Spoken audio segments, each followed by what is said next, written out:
سورہ ماعون۔ سورہ ماعون کا تعارف، مقام نزول۔ سورہ ماعون مکیہ ہے اور یہ بھی کہا گیا ہے کہ یہ سورت آدھی عاص بن وائل کے بارے میں مکہ مکرمہ میں نازل ہوئی اور آدھی عبداللہ بن ابی سلول منافق کے بارے میں مدینہ طیبہ میں نازل ہوئی۔ آیات، کلمات اور حروف کی تعداد: اس سورت میں 1 رکوع، 7 آیتیں، 25 کلمے اور 125 حروف ہیں۔ ماعون نام رکھنے کی وجہ: ماعون کا معنی ہے استعمال کی معمولی چیز، اور اس سورت کی آخری آیت میں یہ لفظ موجود ہے، اس مناسبت سے اسے سورہ ماعون کہتے ہیں۔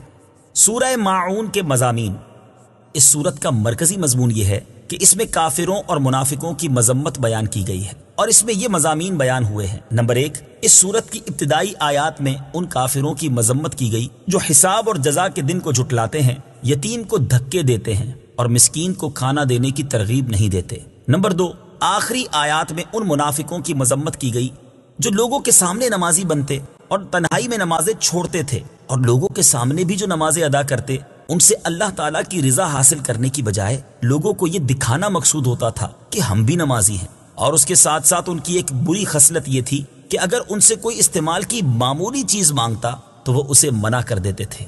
سورہ قریش کے ساتھ مناسبت: سورہ ماعون کی اپنے سے ما قبل سورت قریش کے ساتھ ایک مناسبت یہ ہے کہ سورہ قریش میں ان لوگوں کی مذمت بیان کی گئی تھی جو اللہ تعالیٰ کی نعمتوں کا شکر ادا نہیں کرتے، اور اس سورت میں ان لوگوں کی مذمت بیان کی گئی ہے جو مسکین کو کھانا کھلانے کی ترغیب نہیں دیتے۔ دوسری مناسبت یہ ہے کہ سورہ قریش میں خانہ کعبہ کے رب عز و جل کی عبادت کرنے کا حکم دیا گیا، اور اس سورت میں ان لوگوں کی مذمت کی گئی جو سستی اور کاہلی کے ساتھ نماز ادا کرتے ہیں۔ بسم اللہ الرحمن الرحیم۔ ترجمہ: اللہ کے نام سے شروع جو نہایت مہربان رحمت والا ہے۔ ارأیت الذی یکذب بالدین۔ ترجمہ: کیا تم نے اس شخص کو دیکھا جو دین کو جھٹلاتا ہے؟ ارأیت الذی یکذب بالدین۔ کیا تم نے اس شخص کو دیکھا جو دین کو جھٹلاتا ہے؟ تفسیر صراط الجنان میں ہے۔ شان نزول: اس آیت کے شان نزول کے بارے میں ایک قول یہ ہے کہ یہ آیت عاص بن وائل سہمی کے بارے میں نازل ہوئی، وہ قیامت کے دن کا انکار کرتا تھا اور برے کام بھی کیا کرتا تھا۔ دوسرا قول یہ ہے کہ یہ آیت ولید بن مغیرہ کے بارے میں نازل ہوئی۔ تیسرا قول یہ ہے کہ یہ آیت ابو جہل کے بارے میں نازل ہوئی۔ مروی ہے کہ ابو جہل نے ایک یتیم کی پرورش کی ذمہ داری لی۔ ایک دن وہ یتیم ننگے بدن اس کے پاس آیا اور اپنے مال میں سے کچھ طلب کیا، اس نے اسے دھکے دے کر نکال دیا۔ قریش کے سرداروں نے اس سے کہا کہ تم محمد مصطفیٰ صلی اللہ تعالی علیہ وآلہ وسلم کے پاس جاؤ، وہ تمہاری سفارش کر دیں گے۔ اس سے ان لوگوں کا مقصد نبی کریم صلی اللہ تعالی علیہ وآلہ وسلم کا مذاق اڑانا تھا، لیکن یتیم کو یہ چیز معلوم نہ تھی، چنانچہ وہ یتیم تاجدار رسالت صلی اللہ تعالی علیہ وآلہ وسلم کی بارگاہ میں حاضر ہوا اور اپنی فریاد پیش کی، اور سید المرسلین صلی اللہ تعالی علیہ وآلہ وسلم کبھی کسی محتاج کو خالی ہاتھ نہ لوٹاتے تھے۔ چنانچہ آپ صلی اللہ تعالی علیہ وآلہ وسلم اس یتیم کے ساتھ ابو جہل کے پاس گئے۔ اس نے رسول کریم صلی اللہ تعالی علیہ وسلم کو دیکھ کر مرحبا کہا اور فوراً یتیم کا مال اس کے حوالے کر دیا۔ یہ دیکھ کر قبیلہ قریش کے لوگوں نے اسے عار دلایا اور کہا کہ تو اپنے دین سے پھر گیا ہے۔ ابو جہل نے جواب دیا، خدا کی قسم میں اپنے دین سے پھرا نہیں، اصل بات یہ ہے کہ میں نے ان کی دائیں اور بائیں طرف ایک نیزہ دیکھا اور مجھے یہ ڈر لگا کہ اگر میں نے ان کی بات نہ مانی تو یہ نیزہ مجھے پھاڑ ڈالے گا۔ چوتھا قول یہ ہے کہ یہ آیت کسی خاص آدمی کے بارے میں نازل نہیں ہوئی، بلکہ اس میں ہر وہ شخص داخل ہے جو قیامت کے دن کا انکار کرتا ہے۔ اس کی وجہ یہ ہے کہ انسان کا نیک اعمال کرنا اور ممنوعات سے رکنا ثواب میں رغبت اور عذاب کے ڈر سے ہوتا ہے، تو جب وہ قیامت کا ہی منکر ہوگا تو وہ نفسانی خواہشات اور لذتوں میں سے کچھ نہ چھوڑے گا۔ اس سے ثابت ہوا کہ قیامت کا انکار کفر اور گناہوں کی تمام اقسام کی بنیاد کی طرح ہے۔ اس آیت اور اس کے بعد والی 2 آیات کا خلاصہ یہ ہے کہ اے انسان، کیا تم اس شخص کو پہچانتے ہو جو دلائل واضح ہونے کے باوجود حساب اور جزا کا انکار کرتا ہے؟ اگر نہیں پہچانتے تو سنو، یہ وہ شخص ہے جو اپنے کفر کی وجہ سے یتیم کو دھکے دیتا، ڈانٹتا اور مارتا ہے، اور اس کے ساتھ ظلم کرتے ہوئے اس کا حق اور اس کا مال اسے نہیں دیتا، اور اپنے انتہا درجے کے بخل، دل کی سختی اور کمینے پن کی وجہ سے مسکین کو کھانا نہیں دیتا، اور نہ ہی وہ کسی اور کو یتیم کو کھانا دینے کی ترغیب دیتا ہے۔ کیونکہ وہ اس عمل پر ثواب ملنے کا اعتقاد نہیں رکھتا۔ اگر وہ جزا پر ایمان لاتا اور وعید پر یقین رکھتا تو اس سے یہ افعال صادر نہ ہوتے۔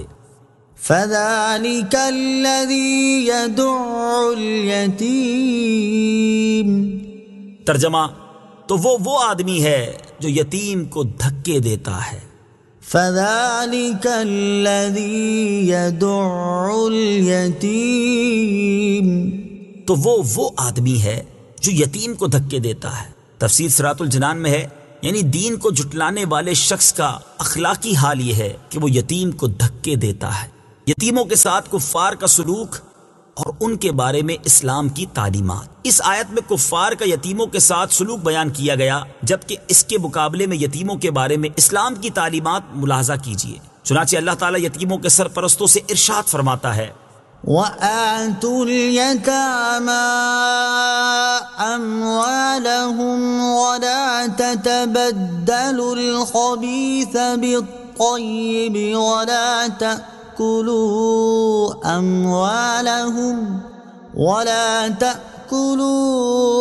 أَمْوَالَهُمْ إِلَىٰ أَمْوَالِكُمْ إِنَّهُ كَانَ حُوبًا كَبِيرًا۔ ترجمہ، اور یتیموں کو ان کے مال دے دو اور پاکیزہ مال کے بدلے گندا مال نہ لو، اور ان کے مالوں کو اپنے مالوں میں ملا کر نہ کھا جاؤ، بے شک یہ بڑا گناہ ہے۔ اور ارشاد فرمایا، وَلَا تُؤْتُوا السُّفَهَاءَ أَمْوَالَكُمُ الَّتِي جَعَلَ اللَّهُ لَكُمْ قِيَامًا وَارْزُقُوهُمْ فِيهَا وَاكْسُوهُمْ وَقُولُوا لَهُمْ قَوْلًا مَّعْرُوفًا۔ ترجمہ، اور کم عقلوں کو ان کے وہ مال نہ دو جسے اللہ نے تمہارے لیے گزر بسر کا ذریعہ بنایا ہے، اور انہیں اس مال میں سے کھلاؤ اور پہناؤ اور ان سے اچھی بات کہو۔ اور ارشاد فرمایا، وَلْيَخْشَ الَّذِينَ لَوْ تَرَكُوا مِنْ خَلْفِهِمْ ذُرِّيَّةً ضِعَافًا خَافُوا عَلَيْهِمْ فَلْيَتَّقُوا اللَّهَ وَلْيَقُولُوا قَوْلًا سَدِيدًا۔ ترجمہ، اور وہ لوگ ڈریں جو اگر اپنے پیچھے کمزور اولاد چھوڑتے تو ان کے بارے میں کیسے اندیشوں کا شکار ہوتے، تو انہیں چاہیے کہ اللہ سے ڈریں اور درست بات کہیں۔ اور ارشاد فرمایا، إِنَّ الَّذِينَ يَأْكُلُونَ أَمْوَالَ الْيَتَامَى ظُلْمًا إِنَّمَا يَأْكُلُونَ فِي بُطُونِهِمْ نَارًا وَسَيَصْلَوْنَ سَعِيرًا۔ ترجمہ، بے شک وہ لوگ جو ظلم کرتے ہوئے یتیموں کا مال کھاتے ہیں وہ اپنے پیٹ میں بالکل آگ بھرتے ہیں، اور ان قریب یہ لوگ بھڑکتی ہوئی آگ میں جائیں گے۔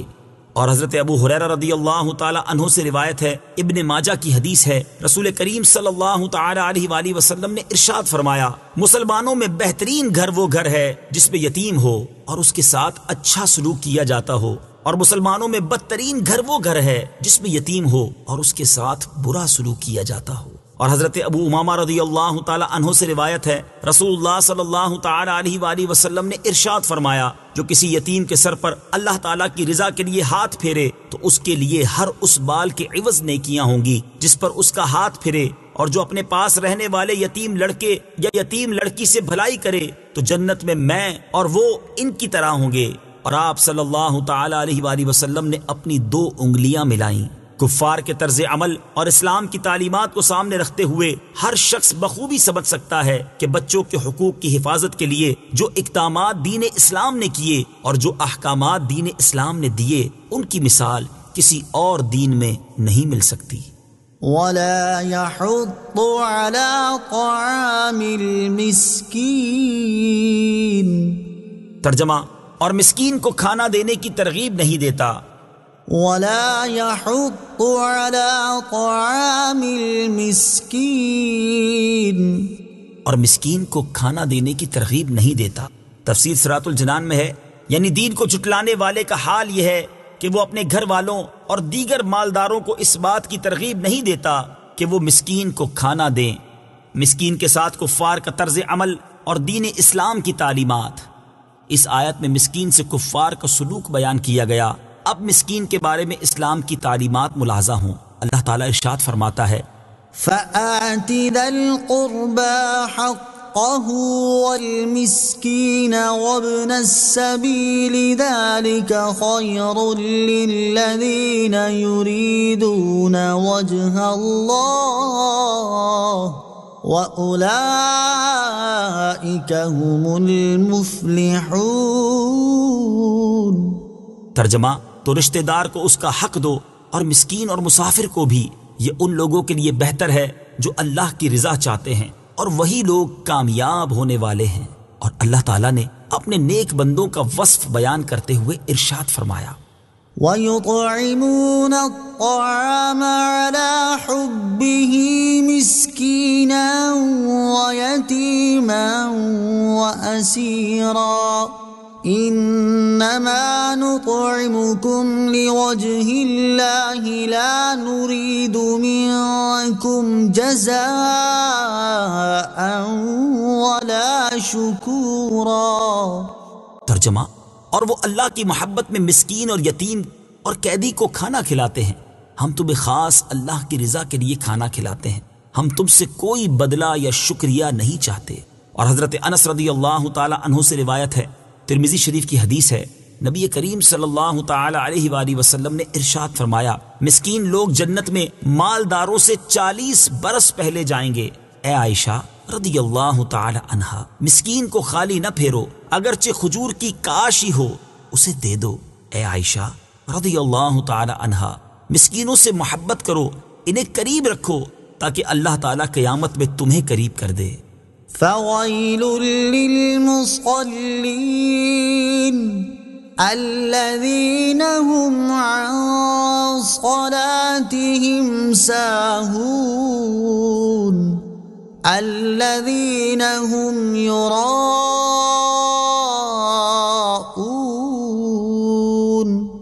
ترجمہ، تو ان نمازیوں کے لیے خرابی ہے جو اپنی نماز سے غافل ہیں، وہ جو ریاکاری کرتے ہیں۔ فويل للمصلين، تو ان نمازیوں کے لیے خرابی ہے۔ تفسیر صراط الجنان میں ہے، یہ آیت اور اس کے بعد والی آیت میں ارشاد فرمایا کہ ان نمازیوں کے لیے خرابی ہے جو اپنی نماز سے غافل ہیں۔ اس سے مراد منافقین ہیں کہ جب وہ لوگ تنہا ہوتے ہیں تو نماز نہیں پڑھتے، کیونکہ وہ اس کے فرض ہونے کا اعتقاد نہیں رکھتے، اور جب وہ لوگوں کے سامنے ہوتے ہیں تو نمازی بنتے، اپنے آپ کو نمازی ظاہر کرتے اور انہیں دکھانے کے لیے اٹھ بیٹھ لیتے ہیں، اور حقیقت میں یہ لوگ نماز سے غافل ہیں۔ نماز سے غفلت برتنے والوں کا انجام۔ نماز سے غافل رہنے والوں کے بارے میں ایک اور مقام پر اللہ تعالیٰ ارشاد فرماتا ہے فخلف من بعدهم خلف اضاعوا الصلاة واتبعوا الشهوات فسوف يلقون غيا۔ ترجمہ، تو ان کے بعد وہ نالائق لوگ ان کی جگہ آئے جنہوں نے نمازوں کو ضائع کیا اور اپنی خواہشوں کی پیروی کی، تو ان قریب وہ جہنم کی خوفناک وادی غی سے جا ملیں گے۔ اور ارشاد فرمایا ان المنافقین یخادعون اللہ وهو خادعهم واذا قاموا الى الصلاة قاموا كسالى يراءون الناس ولا يذكرون الله إلا قليلا مذبذبين بين ذلك لا إله هؤلاء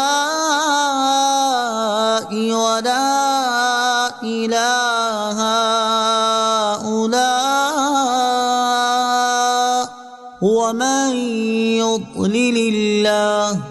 ومن يضلل الله فلن تجد له سبيلا۔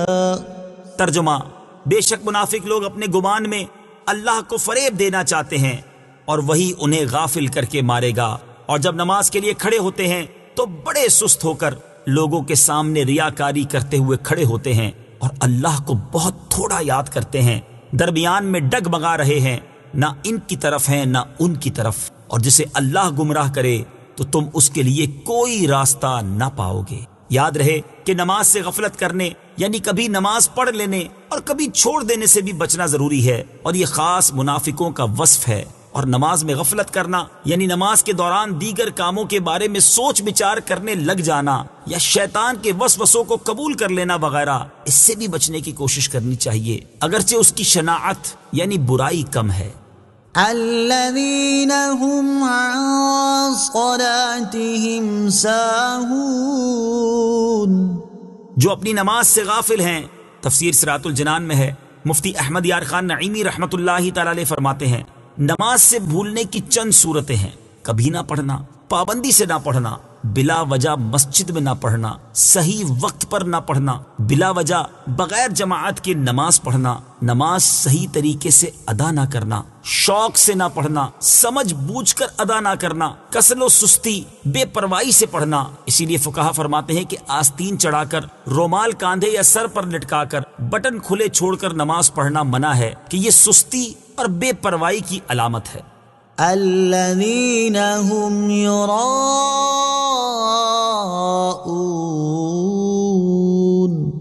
وہ جو ریاکاری کرتے ہیں۔ تفسیر صراط الجنان میں ہے، یعنی منافقین فرائض کی بجا آوری اور اللہ تعالیٰ کی رضا حاصل کرنے کے لیے عبادت نہیں کرتے، بلکہ لوگوں کو دکھانے کے لیے عبادات کرتے ہیں۔